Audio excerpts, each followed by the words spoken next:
joined by head coach Nicole Woods following UNCW's 68-54 win against Hampton tonight in Trask Coliseum. Coach, we were talking with Allie and Tia earlier. There were lots of moments of adversity in this game. You get that big lead at the start. Hampton cuts it to 4 going into half, but you never trailed in this game, and they were able to stay, ride the roller coaster, the ups and downs to secure this big victory.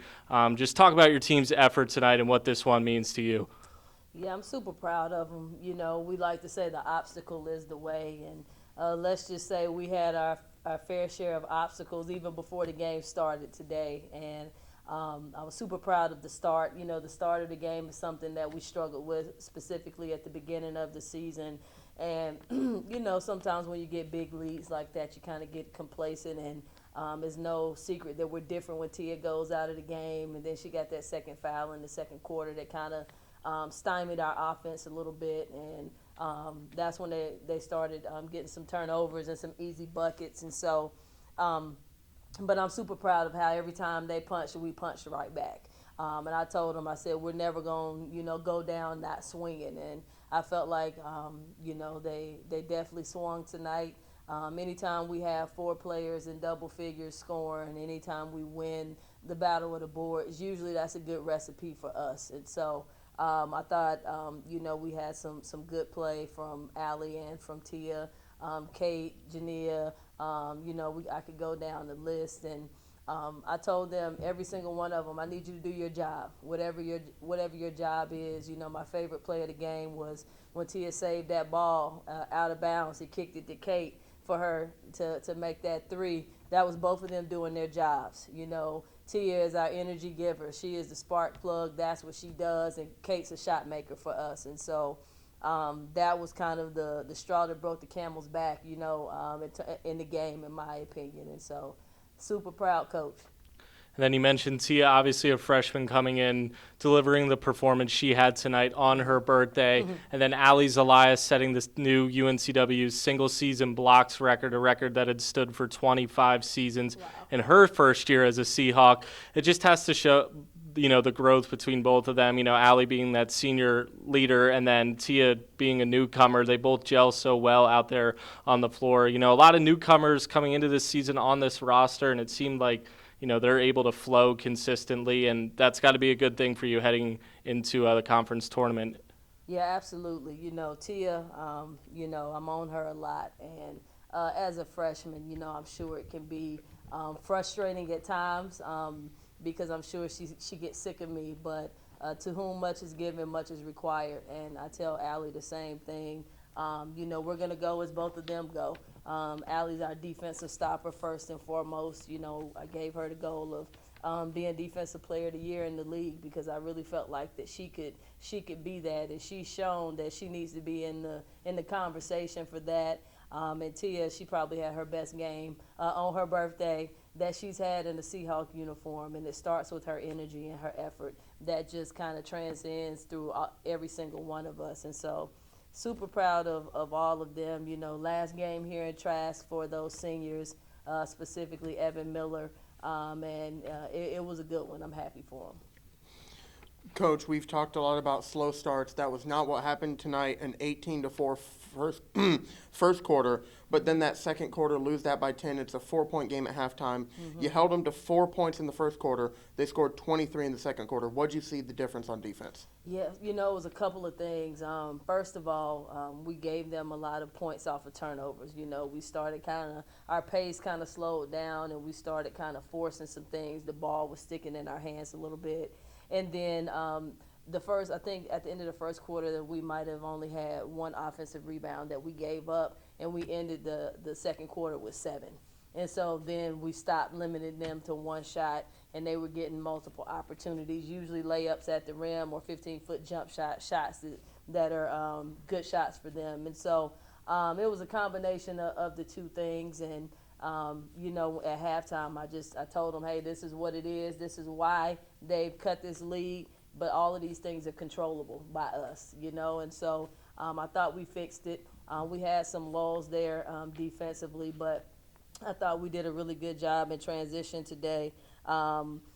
Looks like it says we had 7 fast break points. Felt like it was more than that. But I just thought we had good energy about us in general. Yeah. I was looking back to prepare for this just at some of our earlier conversations, like at Media Day and stuff. One of the big things that you were talking about was communication. Yep. Now that we're kind of getting towards the end of the season, how have you seen your team's communication this year? Yeah, I mean, it's huge. And when we communicate, we're really good. And when we don't, we're not. And I think they know that. And it's something that especially some of our older players like McCall King and Allie, they're some of our top communicators out there, on the court. And it just helps everybody. I say, well, if you don't know what to say what you're doing. Like that's just kind of a good rule of thumb, because when you hear, other people around you, it just kind of gives you a little bit more confidence to do what you do. And so, I think our communication's at an all-time high right now. And we've got a big one on Saturday, and we control our own destiny, going into the conference tournament. So we're looking forward to it. You mentioned the conference tournament. Y'all are heading into that tournament with some real momentum for the first time in my 4 years here. How are you personally feeling about that, and how are you managing your players' emotions?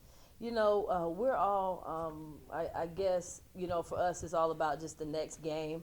We're excited about the A&T game. It was a tough loss for us here. And so we're looking forward to going down there and playing. And, I had somebody tell me, I'm actually looking forward to watching y'all in the conference tournament. And I was like, thanks, because, we can beat anybody. We've shown that. Lord knows if I had our scout, I wouldn't sleep because, it's like, oh, God, which version is going to show up. And that's a good thing for us. And so for us right now, it's just a matter of finishing strong, getting them as much rest and recovery as we can, because we plan to be there all week.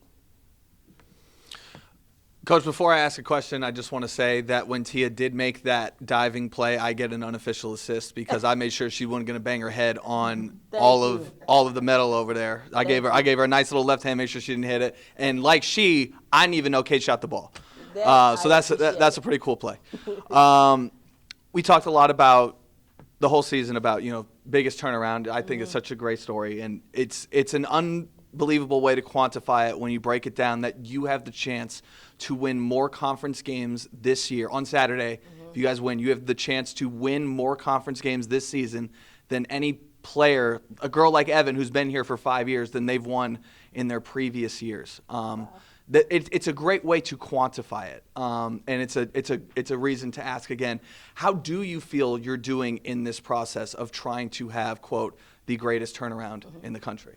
Well, us coaches, we're never happy. When you say that, I just think about the 3 that we lost at the buzzer, that it could easily be 10, 11, 12 games. And just the fact that we're even talking about that, the fact that we're in all of these games. And, again, as I said, we can beat anybody. And it starts with the belief. And there's 100% confidence that I have in our players that we believe that. I talked to them about, I think it was the A&T game, about the hashtag Our Beach is Better. And the reason why I came up with that is like, yeah, our beach is better, but it's not about the beach. It's about us believing that we're better than what everybody thinks that we are. And if we don't believe that, then nobody else is. And anybody that watches our team play, they will say that they believe. We believe in ourselves, we believe in our team, and we believe what we can do any given day. And so that's what we're going off of, our belief, our focus, our execution. And if we do that, we'll be in good shape. I love that you started the answer talking about wins, talking about the losses that you felt, the last 3 that you, that you guys went through. I mean, a couple really bad, heartbreaking losses at the buzzer. Things that grow character, poise, strength, all those kinds of things. Just using your words, talk about, what those low points have done to help get you guys to this point. When you have those low points like that, it's easy to start pointing the fingers at the officials and this, that, and the other. But usually there's a whole bunch of things in between there that if we did a look 1% better, then we wouldn't have to worry about the end of the game, last play. And so we spend a lot of time on correcting the things that put us in those situations, so that when we're in those situations the next time, we'll be better about it. And to watch my team's growth and like our end of game execution. Like we got great shots up versus North Carolina A&T. They just didn't go in. You know, those are things that when you get into the conference tournament, all right, we're running X, Y, and Z, and you're confident going out there to be able to make that happen. And so the sky's the limit for this group. You know, after this A&T game, we got a whole nother season that's starting, and that we're 0-0, and you win or you go home, and it's as simple as that. And so we're looking forward to it. Thanks for your time, Coach. Thank you. Thank you, Coach. Thank you, fans. Thank you for everybody that tuned in and came out to our games here at Trask.